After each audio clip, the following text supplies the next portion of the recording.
Me llamo Camila. Toda mi vida parecía ir por el camino correcto, trazado según las reglas. Escuchaba los consejos de mis padres, no discutía con mis amigas cuando decían que yo era el ejemplo de la chica correcta. En la escuela, buenas notas; en la universidad, sin aventuras; luego un trabajo estable y una relación con Roberto que lucía tal como otros habían soñado para mí. Él era serio, tranquilo, confiable. Mi padre repetía: a un hombre así debes cuidarlo, Camila. Él te hará una mujer feliz. Mi madre sonreía con orgullo cuando las vecinas decían: su hija es la esposa perfecta. Me acostumbré a escuchar eso. A veces incluso creía que con eso me bastaba. Roberto y yo salimos durante varios años. Él hacía todo como debía ser. Primero conocer a la familia, luego los viajes juntos y más tarde la propuesta. Yo dije sí, sin dudar, o quizá simplemente no me permití dudar. Al fin y al cabo, ¿qué más se necesita para una vida tranquila? Y entonces llegó el día de la boda. Desde la mañana todo parecía una película. El vestido blanco colgado, la peluquera frente al espejo, mis amigas riendo y nerviosas, revisando cada detalle. Yo me miraba en el espejo, y era como si viera a una mujer ajena.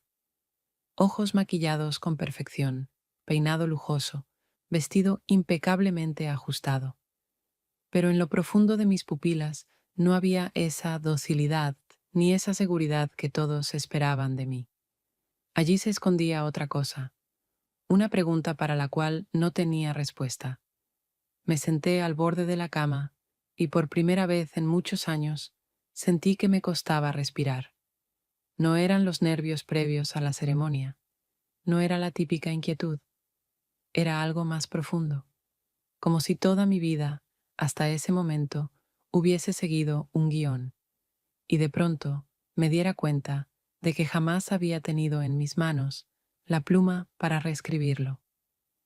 Recordé un rostro que había aparecido en mi vida unas semanas atrás, inesperado, sin plan, sin aviso.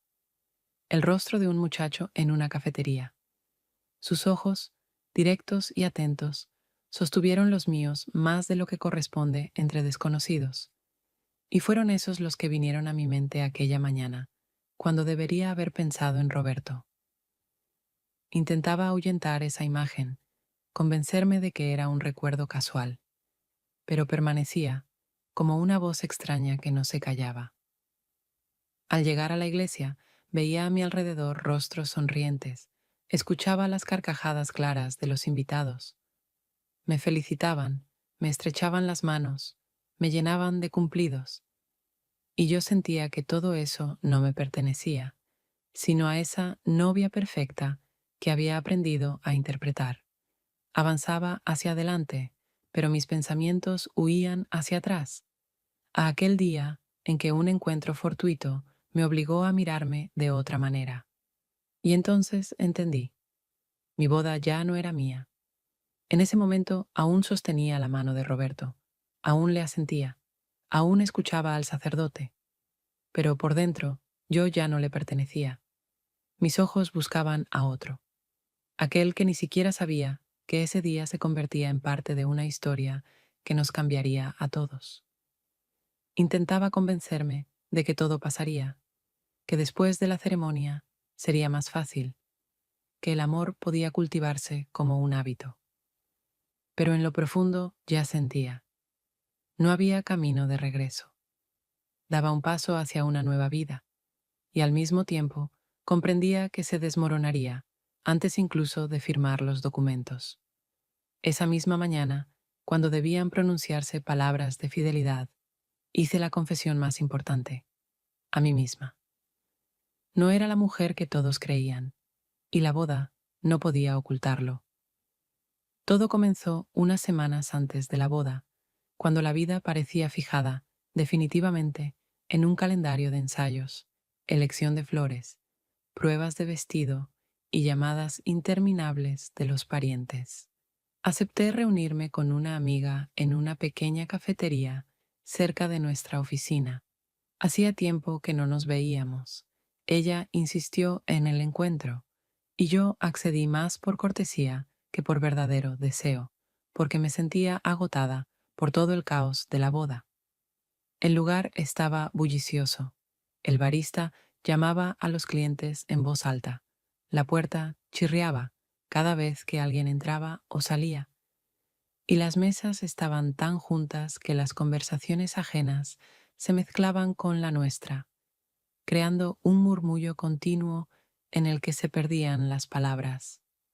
Yo estaba sentada de espaldas a la ventana, intentando olvidar por unos minutos la lista de tareas que me esperaba en casa, y escuchaba con atención a mi amiga, aunque en realidad mi mente regresaba una y otra vez a los pendientes. Recoger el vestido en el taller, llamar a la florista, recordarle a Roberto la reunión con el sacerdote. Ella hablaba con entusiasmo de su nuevo trabajo, pero en cierto momento noté que en la mesa de al lado había un chico con un portátil, y su expresión concentrada atrajo mi atención más que todas las historias que sonaban alrededor. Escribía rápido, hacía pausas para beber café y volvía a inclinarse sobre el teclado. Había en él algo auténtico, tranquilo y a la vez tenso.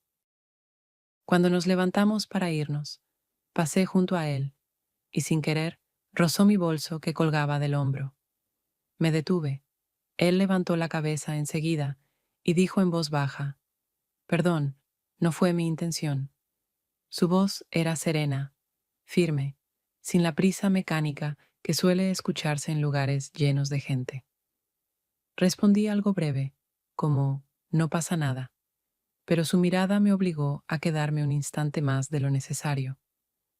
Miraba directo, con franqueza, y en sus ojos no había ni torpeza ni apuro, sino la sensación de que realmente me veía, aunque yo era para él una desconocida.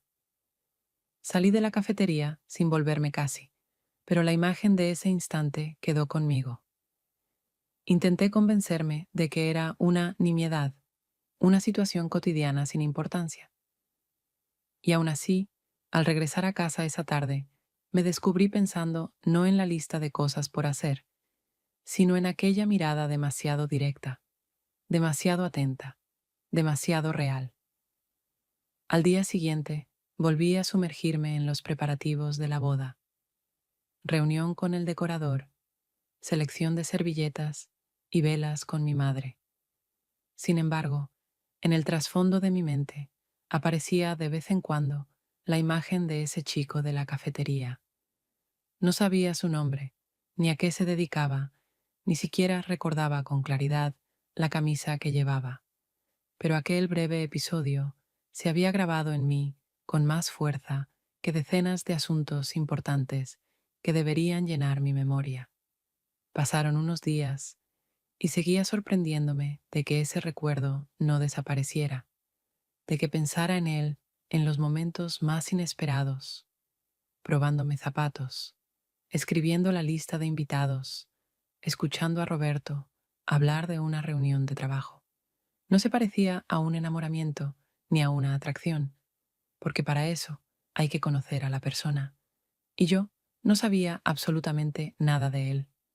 Y, sin embargo, esa coincidencia me parecía más significativa que todas las compras, acuerdos y viajes que colmaban mis días.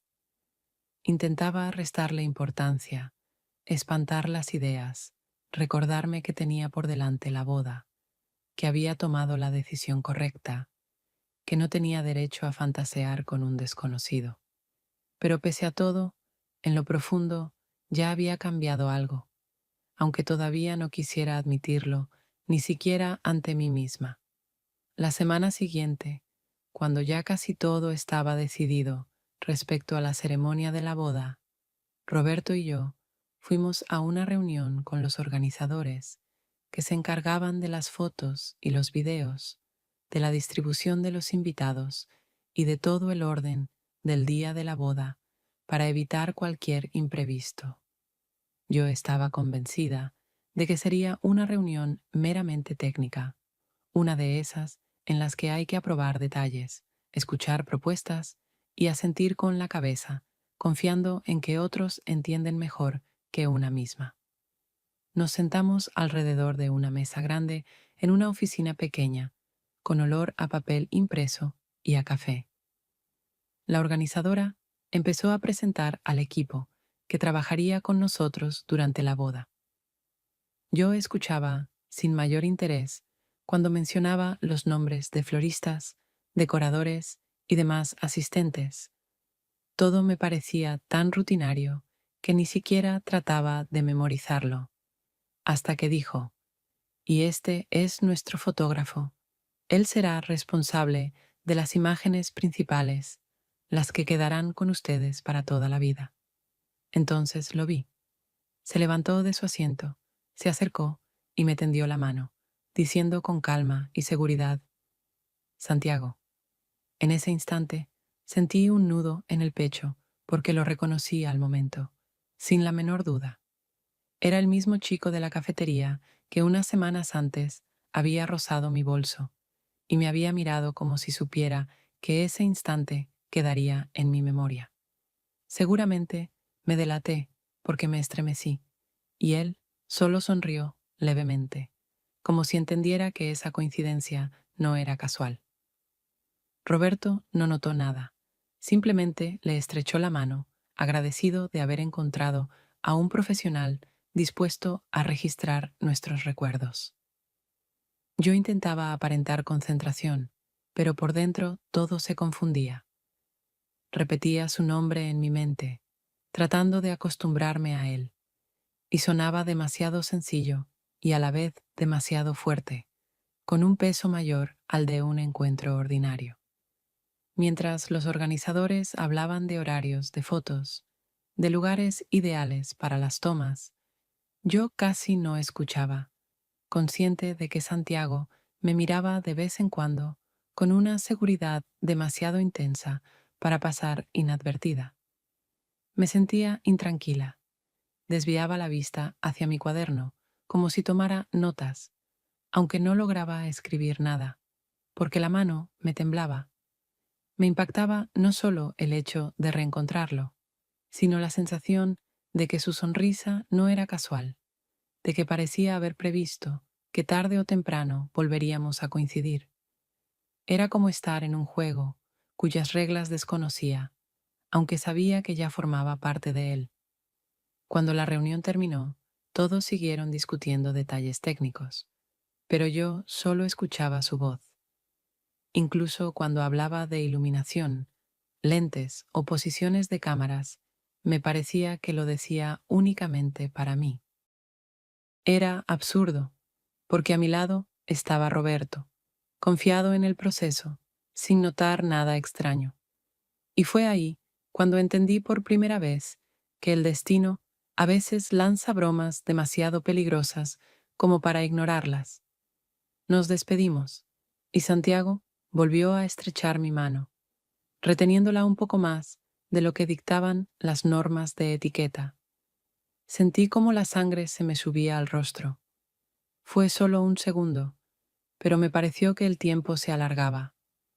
Luego la soltó con naturalidad y salimos de la oficina como si nada especial hubiera ocurrido. Sin embargo, de camino a casa, ya sabía que nada de aquello era casual y que ese encuentro dejaría una huella en mi vida, aunque intentara convencerme de lo contrario. Unos días después de aquella reunión, fuimos al ensayo de la ceremonia, donde debíamos repasar todo el orden, la entrada, los movimientos, la música e incluso las posiciones en las que Roberto y yo estaríamos frente al altar, para que en el día real no hubiera incomodidades y todo se viera armonioso. En la sala ya trabajaban los organizadores. Los técnicos ajustaban las luces y Santiago caminaba con la cámara, probando ángulos, buscando el mejor encuadre. Se veía tan concentrado que intenté no prestarle atención, pero resultaba imposible. Cada uno de sus movimientos me recordaba nuestro encuentro anterior, y su sonrisa, con la que había respondido a mi sorpresa, seguía apareciendo en mi mente. Cuando comenzó el ensayo, la organizadora me pidió que caminara por el pasillo con el ramo en la mano, para acostumbrarme al movimiento.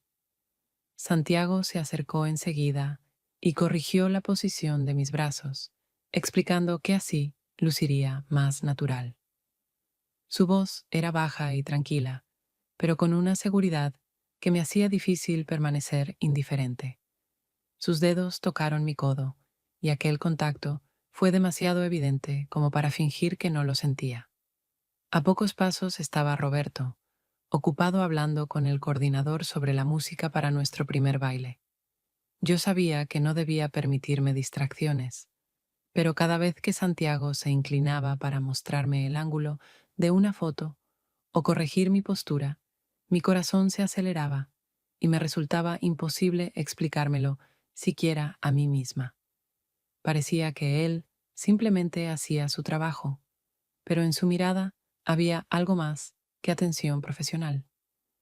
En un momento, la organizadora nos pidió a Roberto y a mí que ensayáramos un cruce de miradas, como si fuera ya la ceremonia real. Santiago estaba frente a nosotros con la cámara, y justo entonces atrapó mis ojos. Apenas unos segundos, pero me pareció que no me miraba como un fotógrafo, sino como un hombre que veía en mí algo que yo misma no quería reconocer. Bajé la mirada al suelo para escapar de esa sensación, aunque comprendía que huir ya era imposible, porque algo dentro de mí le había respondido. Al final del ensayo, cuando practicábamos la salida de la iglesia, Santiago me pidió que me detuviera y, acercándose más de lo necesario, acomodó un mechón de cabello que se había soltado. Fue un gesto demasiado mínimo para justificarlo como indispensable, pero lo hizo lentamente, de tal modo que sentí su respiración en mi mejilla. Contuve el aliento por un instante, aunque sabía que debía mantener la calma. Se apartó enseguida, sin decir palabra, y yo asentí, como si nada hubiera ocurrido, mientras por dentro todo se desordenaba.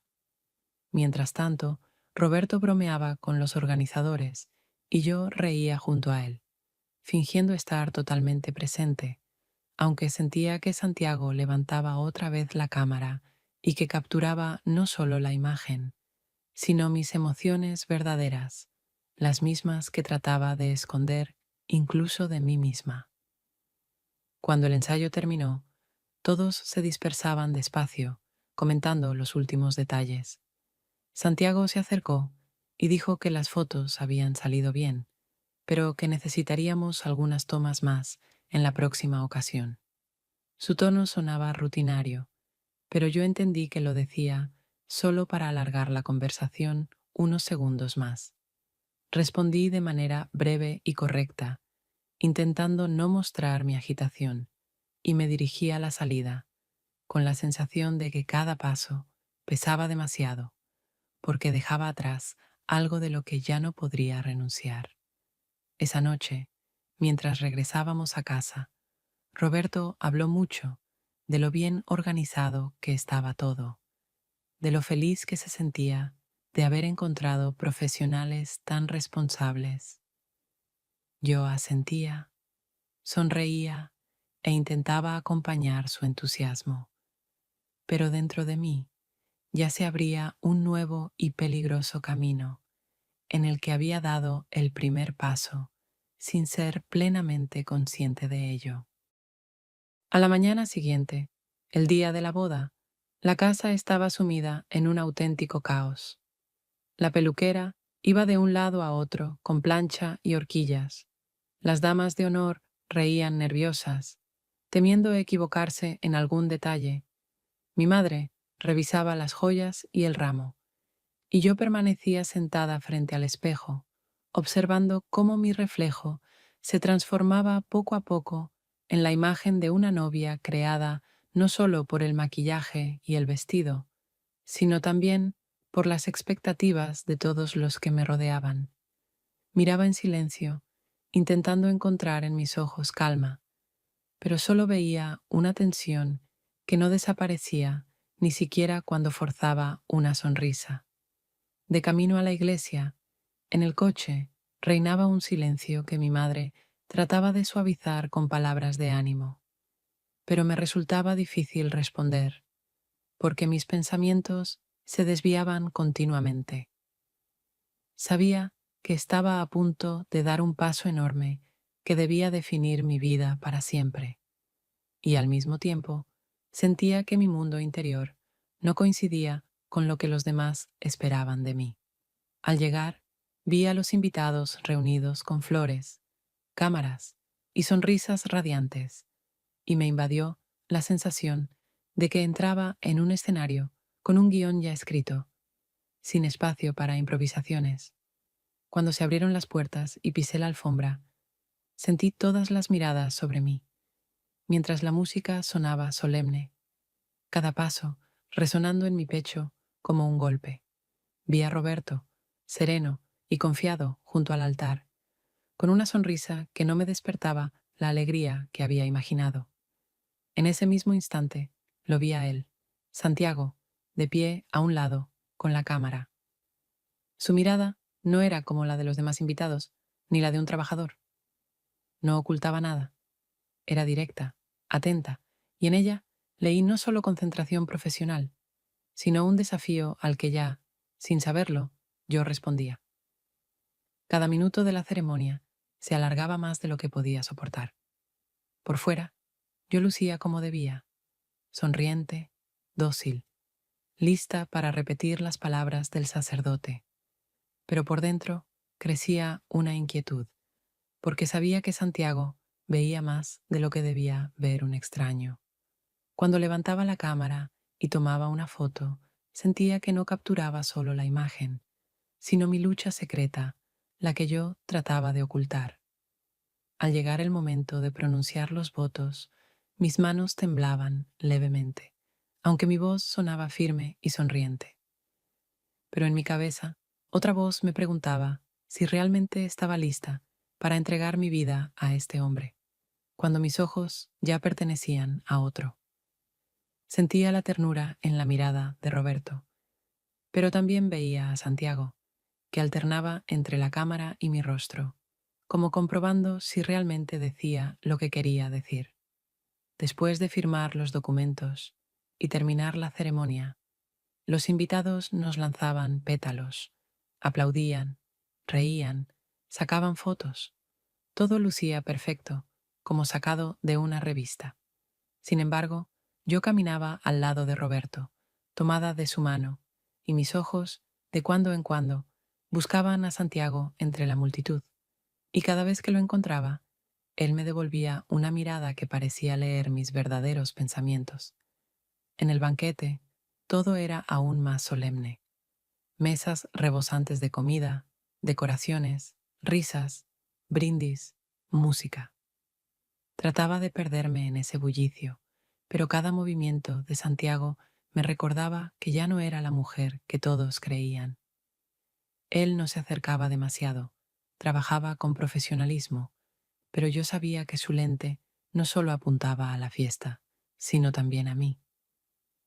Cuando bailamos el primer vals con Roberto, lo miraba a los ojos intentando encontrar sinceridad en mí misma, pero a la vez sentía la mirada de Santiago desde un costado, impidiéndome mentirme. Y en ese instante entendí que mi matrimonio no empezaba con pureza ni armonía, sino con un secreto que ya ardía en mi interior. Cuando el banquete llevaba ya varias horas, los invitados comenzaban a relajarse. Las risas sonaban más fuertes, las copas tintineaban con mayor frecuencia, la música se volvía más rítmica. Yo sentí que por fin podía respirar un poco más libre, porque la atención ya no estaba centrada exclusivamente en Roberto y en mí.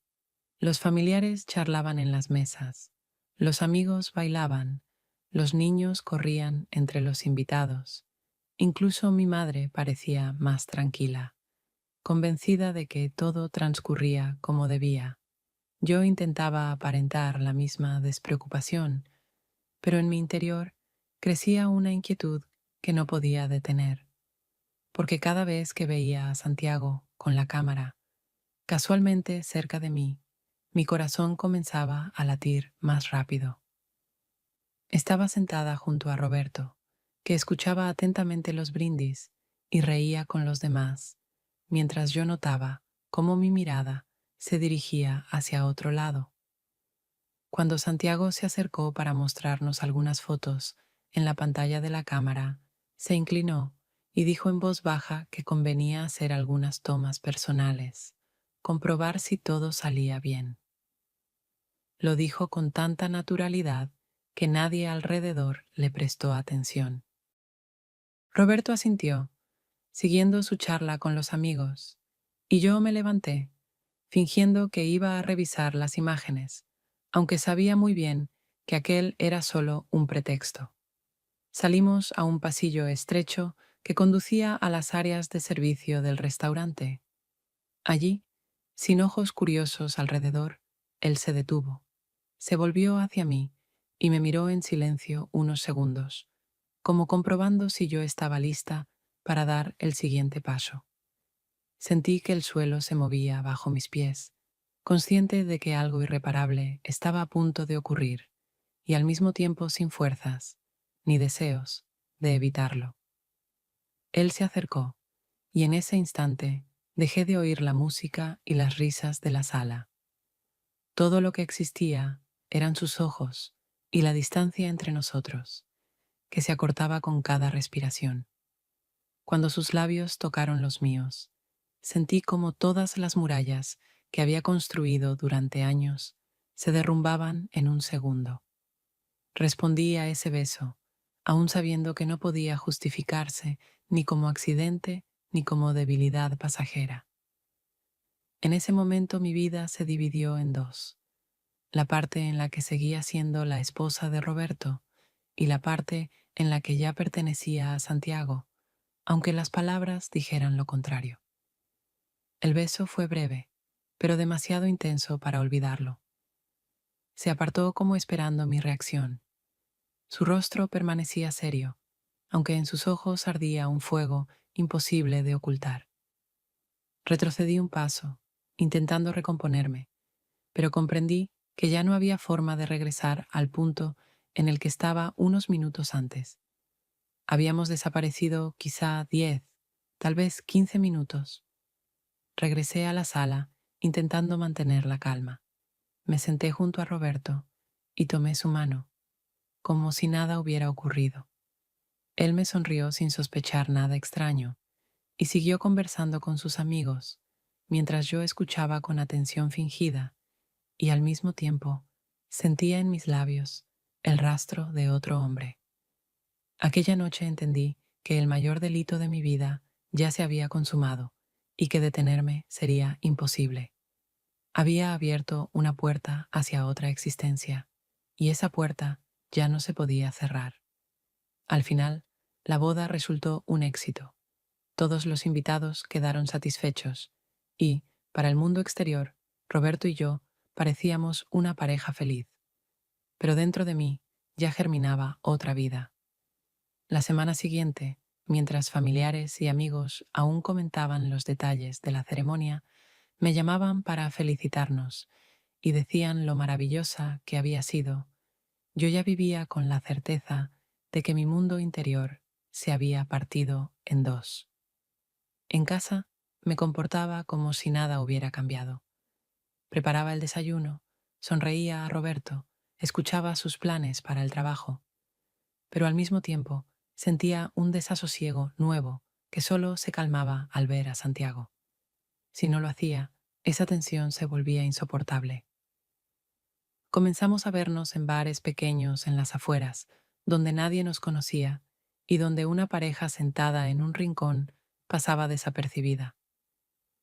Yo inventaba excusas para salir de casa por la tarde.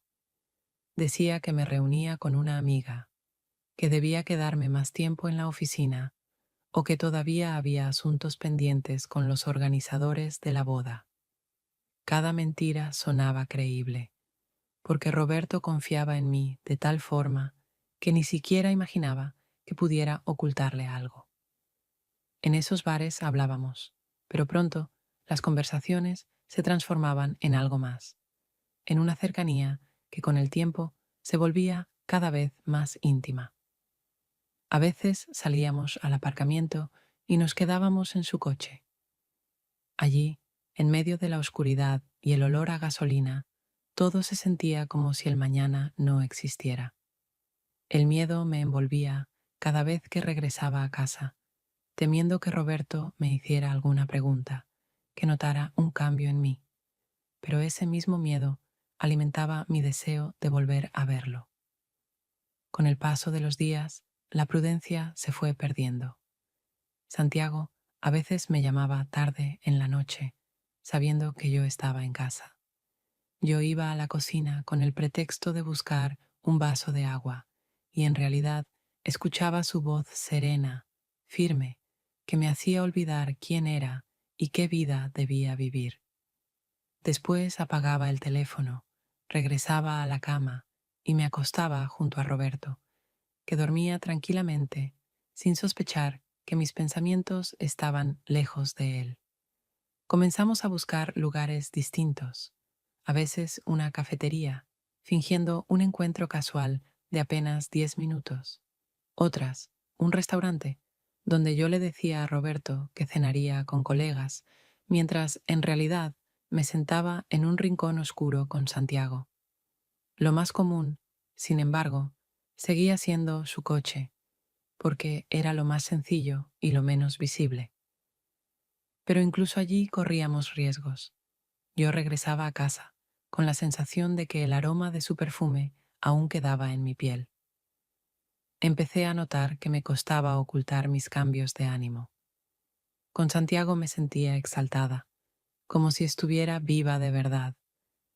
Al volver con Roberto, forzaba la ternura y la atención para que no sospechara nada. Esa doble existencia me agotaba, pero al mismo tiempo me daba fuerza. Sabía que con cada encuentro íbamos más lejos de lo permitido, que mis mentiras se volvían más elaboradas, pero ya no podía detenerme. Santiago me miraba de un modo que me hacía olvidar todas las reglas, y aunque nos separáramos tarde en la noche, yo sabía que en unos días volvería a suceder. Una noche, cuando regresaba a casa después de un encuentro con Santiago, acordamos que él pasaría con el pretexto de entregarnos las fotos terminadas de la boda. Acepté, aunque sabía muy bien que era un paso demasiado arriesgado, pues Roberto estaría en casa. Sin embargo, el deseo de verlo era más fuerte que todas las advertencias. Incluso me inventé una justificación para mí misma. Realmente teníamos que recibir las fotografías, así que no habría nada extraño en su visita. Pero en el fondo, sabía que la verdadera razón era la necesidad de sentirlo cerca, aunque fuera solo por unos minutos. Cuando llegó, Roberto estaba sentado en la sala, revisando unos documentos.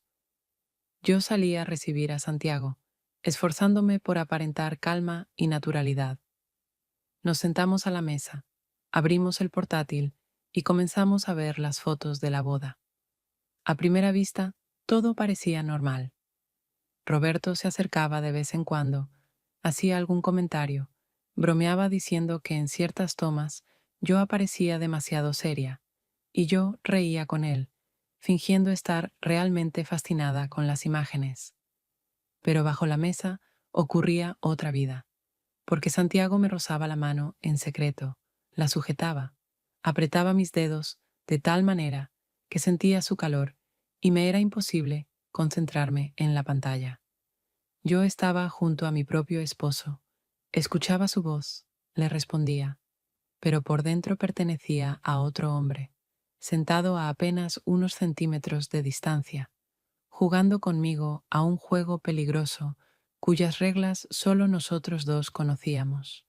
Reía con las bromas de Roberto, asentía, le mostraba las fotos que más me gustaban, y al mismo tiempo sentía los dedos de Santiago, como si quisiera probar cuánto más podría resistir.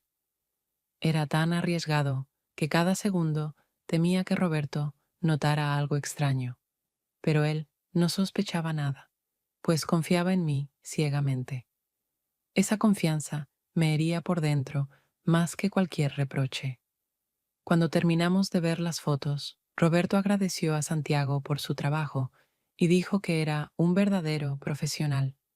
En ese instante sentí un nudo en el pecho, porque sabía que mi doble vida se sostenía únicamente en su ingenuidad y en mi capacidad de mentir sin el menor temblor en la voz.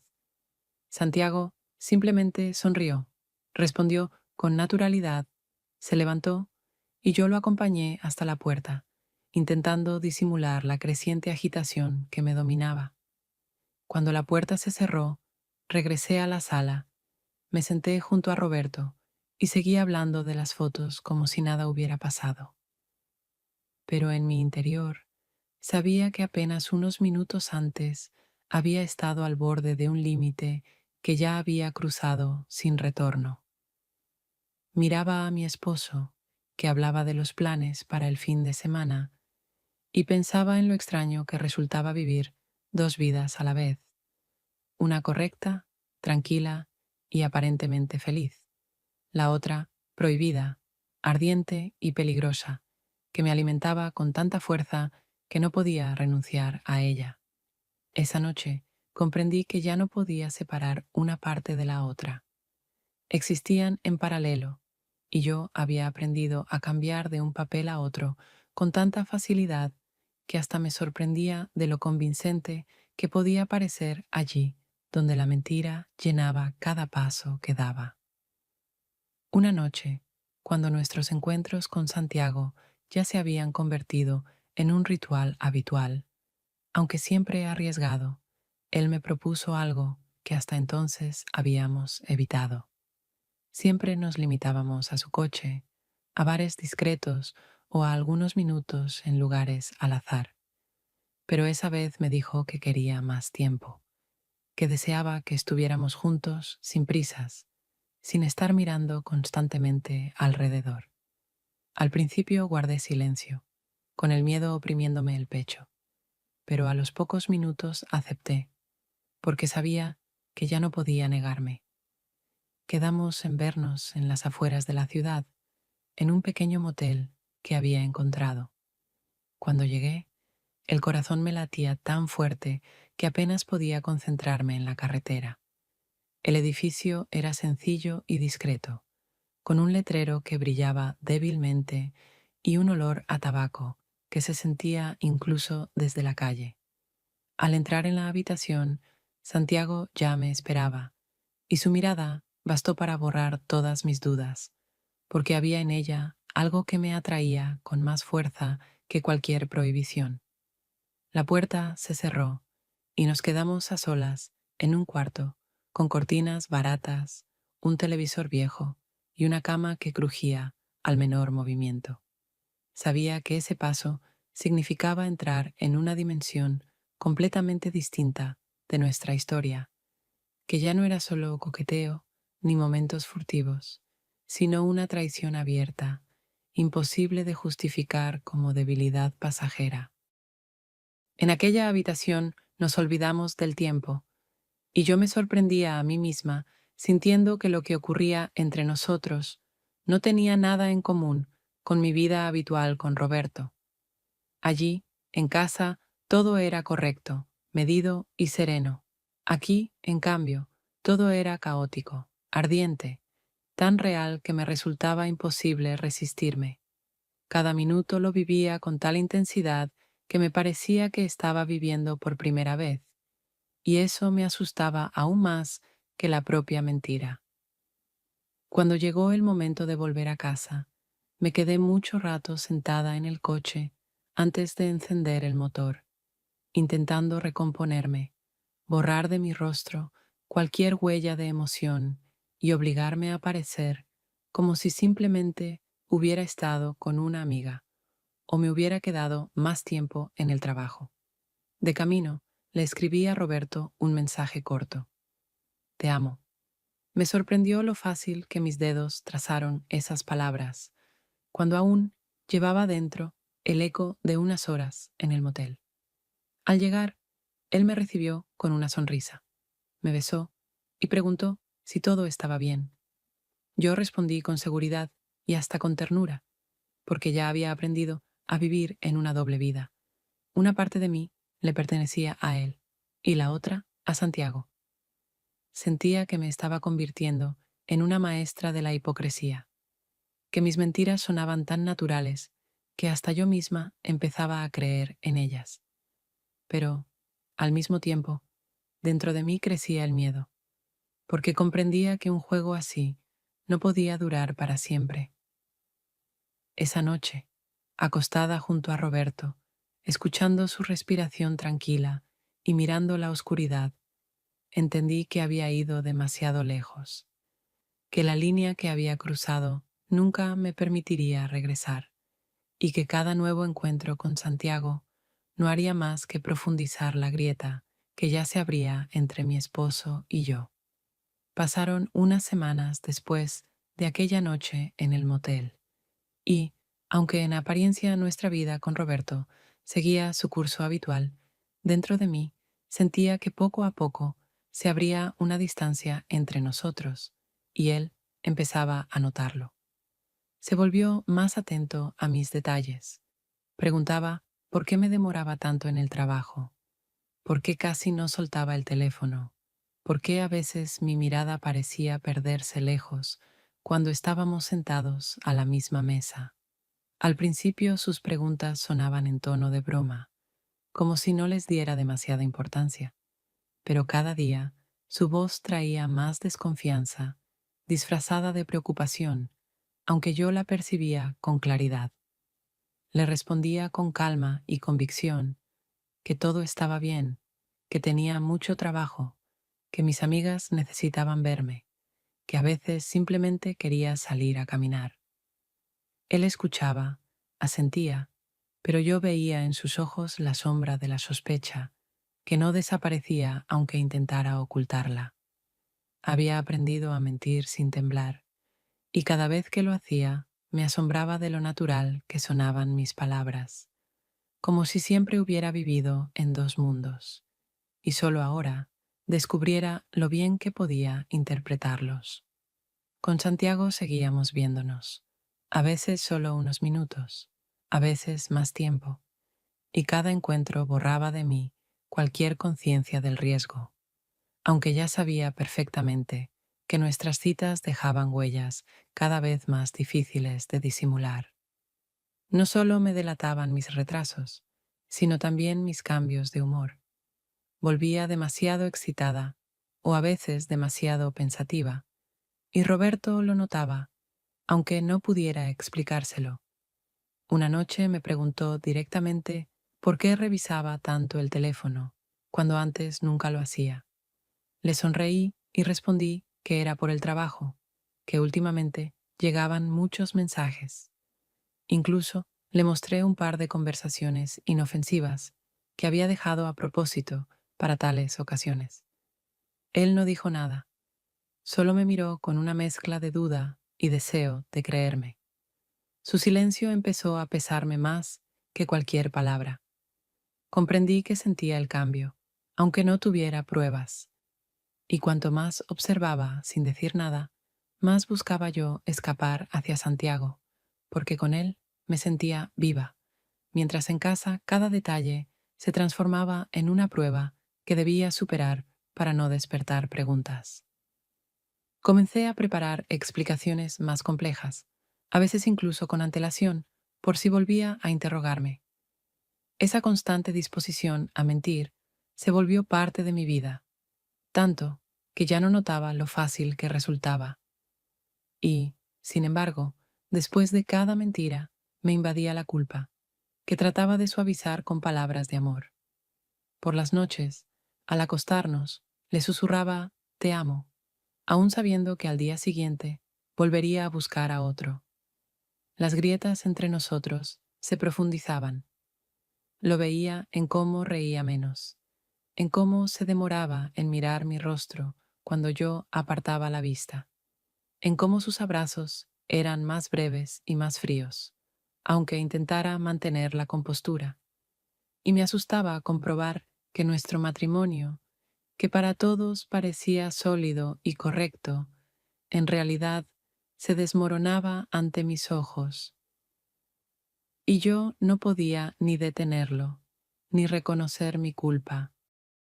Una tarde, cuando el día llegaba a su fin y yo ya me disponía a volver a casa después de encontrarme con Santiago, como siempre nos separamos en direcciones distintas para no atraer miradas, pero esta vez él me llevó en su coche más cerca de lo que solíamos acordar, y justo en el momento en que bajé y caminé hacia la entrada del edificio, vi que Roberto estaba de pie junto a la puerta.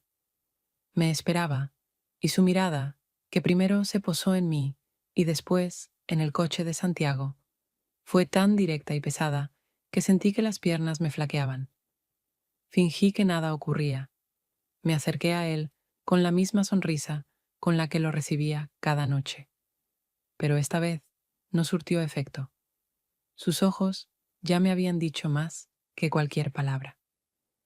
En casa, guardó silencio durante mucho tiempo, y esa pausa se me hizo insoportable, porque sabía que no era de los que hacen escenas ni de los que gritan, pero precisamente su contención era lo que más me asustaba, porque significaba que veía y comprendía más de lo que yo estaba dispuesta a admitir.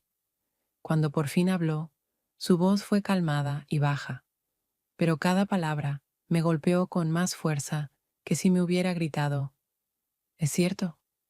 ¿Estuviste con él? En ese instante todo dentro de mí se paralizó, y en lugar de confesar, como por inercia, solté una mentira. Dije que había sido una casualidad, que solo me había acercado a dejarme, que no había nada más entre nosotros. Roberto me escuchó con atención, sin interrumpirme, y ese silencio suyo parecía interminable. Me miraba como tratando de encontrar algún atisbo de sinceridad en mis palabras, pero yo sabía que no lo hallaba, porque ni siquiera yo creía lo que decía. Sus ojos se convirtieron en un espejo en el que me vi tal como era, una mujer que había perdido el control de su vida y que ahora intentaba salvar lo que hacía tiempo se estaba desmoronando. No armó una pelea, no hizo más preguntas. Solo asintió y apartó la mirada, y ese gesto me dolió más que un grito o un reproche, porque en él había más distancia que en cualquier palabra hiriente. Sentí que había levantado entre nosotros un muro imposible de atravesar, construido poco a poco con cada una de mis pequeñas mentiras, hasta volverse inquebrantable. Aún intenté explicar algo más. Hablé de cansancio, de casualidades, de que había malinterpretado la situación, pero todo sonaba tan absurdo que hasta yo misma escuchaba la falsedad en mi voz. Roberto se levantó del sofá, pasó junto a mí y sin pronunciar una palabra más, se encerró en el dormitorio. Yo me quedé sentada en el pasillo oscuro, con la certeza de que la historia que tanto había tratado de ocultar ya no podía seguir en secreto, porque había sido descubierta. Aquella noche tardé en dormirme. Acostada a su lado, buscaba en vano algún signo de que entre nosotros quedaba algo verdadero, pero él permanecía inmóvil, y comprendí que hasta su silencio se había convertido en una sentencia para mí. Mi mente giraba sin descanso. Quizá, si confesaba, tendría alguna oportunidad de perdón. Pero al mismo tiempo sabía que, aun diciéndole la verdad, él no podría perdonarme. Su confianza ya estaba rota para siempre. Después de aquella conversación, que nunca llegó a ser una verdadera conversación, porque se componía de mis palabras vacías y de su silencio, en nuestra casa reinaba una atmósfera más pesada que cualquier sonido o grito. Roberto seguía comportándose con calma, pero ya no era el mismo. Su mirada había dejado de ser cálida, sus caricias se volvieron raras y frías, y nuestras charlas se reducían a lo estrictamente necesario. Yo comprendía que había tomado una decisión interior que aún no había dicho en voz alta. Trataba de mantener la apariencia de una vida normal, preparándole la cena, hablándole de cosas cotidianas, pero entre nosotros había crecido un abismo que sentía en cada uno de sus gestos. Una noche recogió algunas cosas en una maleta y dijo que necesitaba vivir separado, que debía aclarar sus pensamientos. Sus palabras sonaron sin emoción, casi distantes, pero por eso mismo fueron más aterradoras que cualquier reproche. No me atreví a detenerlo, porque sabía que ya no tenía derecho a pedir nada después de lo que había hecho. Cuando la puerta se cerró tras él, el vacío que quedó en el apartamento me envolvió tan fuerte que ni siquiera pude sentarme. Me quedé de pie en medio de la habitación, entendiendo que todo aquello sobre lo que se había sostenido mi vida se había derrumbado para siempre. Santiago intentaba mantenerse a mi lado. Me llamaba, me escribía, decía que podíamos empezar de nuevo, que no debía tener miedo, porque ahora era libre de mis antiguas ataduras. Pero cada vez que lo miraba, sentía que ya no podía darle lo que él quería. Su presencia ya no me traía la excitación ni la fuerza que antes me hacían olvidarlo todo. Ahora lo veía no como el inicio de algo nuevo, sino como un recordatorio de todo lo que había perdido. Perdí a un marido que me había confiado su vida sin condiciones. Perdí la estabilidad que había construido durante años. Y lo peor, me perdí a mí misma, porque al mirarme en el espejo ya no reconocía a la mujer que al menos solía ser honesta consigo misma. Los días pasaban lentos, y yo trataba de encontrar justificaciones a mis actos, de convencerme de que tarde o temprano la crisis habría llegado de todas formas, que quizás yo simplemente había tomado la decisión antes de tiempo. Pero ninguna de esas ideas me traía alivio. En mi corazón solo quedaba un vacío que no llenaban ni las citas con Santiago, ni las charlas con amigas, ni el trabajo. Cada vez que recibía un mensaje de Roberto, breve y frío, preguntando por alguna cosa o recordándome sobre documentos, sentía un nudo en el pecho. Su tono contenido me dolía más que cualquier insulto. Comprendí que el fuego que yo misma había encendido con mis deseos y mis mentiras no había dejado más que cenizas, en las que ya no quedaba nada vivo.